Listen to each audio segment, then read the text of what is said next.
తెలుగు రాష్ట్రాల్లో ఇటు ఆ, తెలుగుదేశం పార్టీ, ఇటు బీఆర్ఎస్ పార్టీ రెండు కూడా బీజేపీ వెనక పొత్తుల కోసం ప్రయత్నం చేయడాన్ని మనం ఏ విధంగా అర్థం చేసుకోవచ్చు? ఇక్కడ రెండు వైపులా మనం చూసుకుంటే స్థానికంగా బీఆర్ఎస్ విపత్కరమైన పరిస్థితుల్లో ఉంది. కాంగ్రెస్ పార్టీ, రాష్ట్ర ముఖ్యమంత్రి, రాష్ట్ర మంత్రివర్గం భారత రాష్ట్ర సమితి చేతుల్లో చాలా ఇబ్బందులు పడ్డారు. వాళ్ళ అరాచకాలన్నీ వీళ్ళు స్వయంగా రుచి చూశారు. 10 ఏళ్ల పాటు అనుభవించారు. 10 ఏళ్ల పాటు ఈ రుచి చూసిన వీళ్ళు ఈరోజు భారత రాష్ట్ర సమితి నాయకత్వాన్ని, ఆ నాయకత్వంతో పాటు ఉన్న జిల్లా స్థాయి నాయకులు, మిగతా నాయకుల మీద కూడా గట్టిగానే వాళ్ళు తమ దృష్టి కేంద్రీకరించారు. ఈ నాయకులు కూడా, బీఆర్ఎస్ నాయకులు కూడా ఏం తక్కువ తినలేదు. అందరూ అవినీతి ఆరోపణల్లో, భూ కుంభకోణాల్లో, భూ కబ్జాల్లో, వీటన్నిటిలో పూర్తిగా తమని తాము విమర్శ చేసుకున్నారు. కాబట్టి వీళ్ళందరిలో ఈరోజు ఒక భయం మొదలైంది.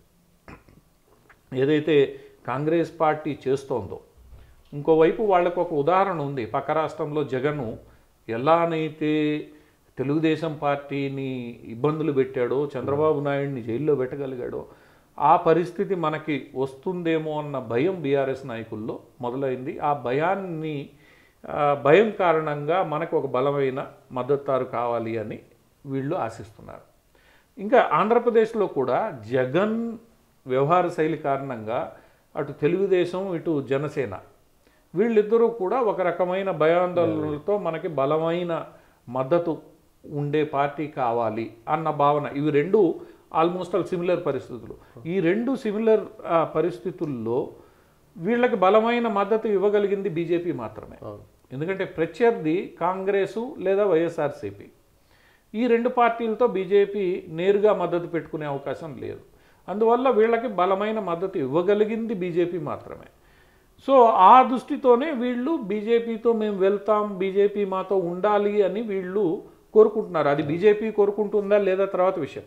వీళ్ళైతే ఇటువంటి కాంగ్రెస్ ప్రభుత్వం తెలంగాణలో అక్కడ జగన్మోహన్ రెడ్డి బారి నుంచి మమ్మల్ని కాపాడగలిగేది వీళ్ళే, ఇంతకు మించిన శరణ్యం లేదు, మీతో మేము కలిసి వెళ్ళడానికి సిద్ధంగా ఉన్నామన్న ఒక పరిస్థితి ఇక్కడ ఏర్పడిపోయింది.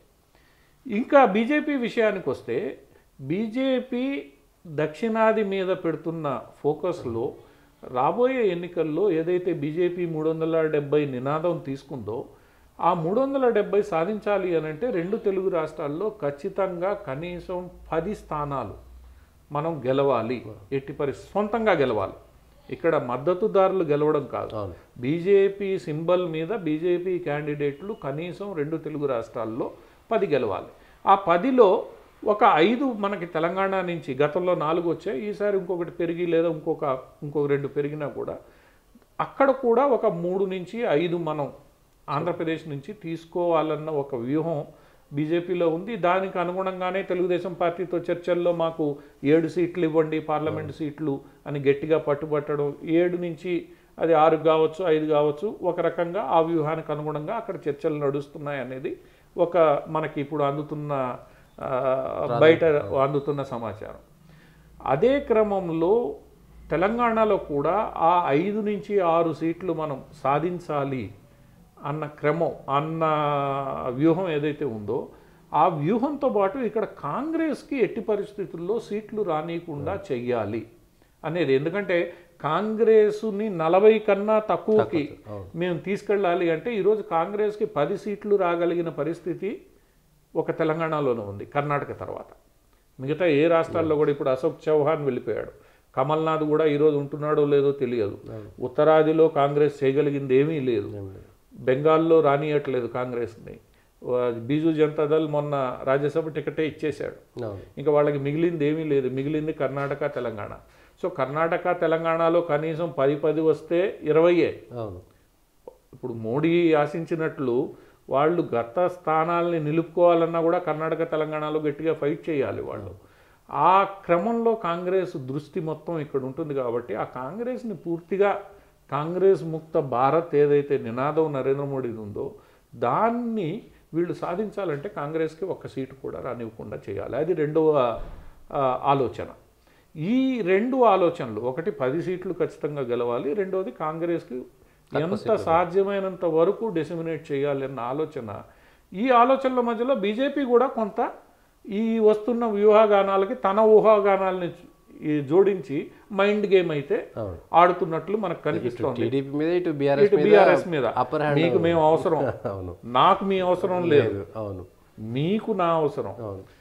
ఈ క్రమంలో బీజేపీ వాళ్ళు కేంద్ర నాయకత్వం ఖచ్చితంగా అప్పర్ హ్యాండ్లో ఉన్నప్పటికి కూడా స్థానిక నాయకత్వాలు ఒక ఆలోచన ఏంటంటే మనం స్వతంత్రంగా వెళ్ళాలి.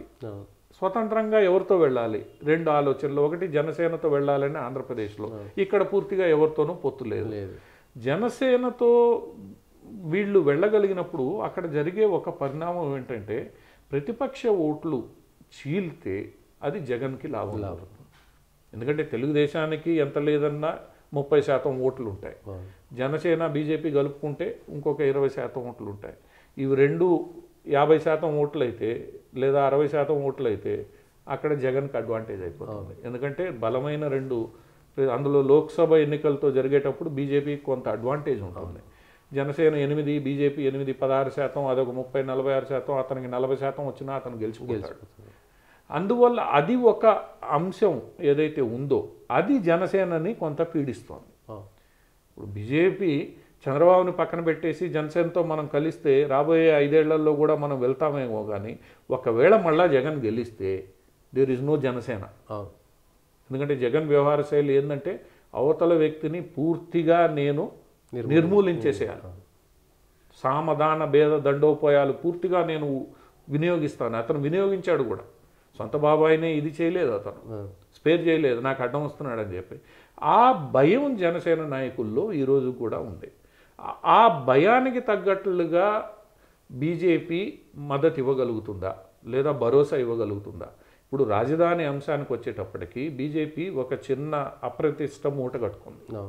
జగన్ రాజధానిని ముడుముక్కలాట చేసినప్పుడు బీజేపీ బలంగా దాని మీద పోరాడుతున్న జనసేనకు కానీ ఇంకోళ్ళకి కానీ భరోసా ఇవ్వలేకపోయింది. చివరి వరకు కూడా బీజేపీ వ్యూహం ఏంటంటే జగన్ని మనం కాపాడుకోవాలి, వీడిని కాపాడుకోవాలి అన్న బ్యాలెన్స్లో ఏమవుతోంది అని అంటే జగన్ నీ మద్దతు తీసుకొని తన ప్రత్యర్థుల మీద ఇష్టానుసారం దాడులు చేశాడు. రాజధాని రైతుల మీద ఇష్టం వచ్చినట్లు వ్యవహరించాడు. నేను అమరావతి రాజధాని అన్న ఈరోజు మీరు రాజధానిలో వెళ్ళి ఏ రైతుని అడిగినా బీజేపీని నమ్మరు.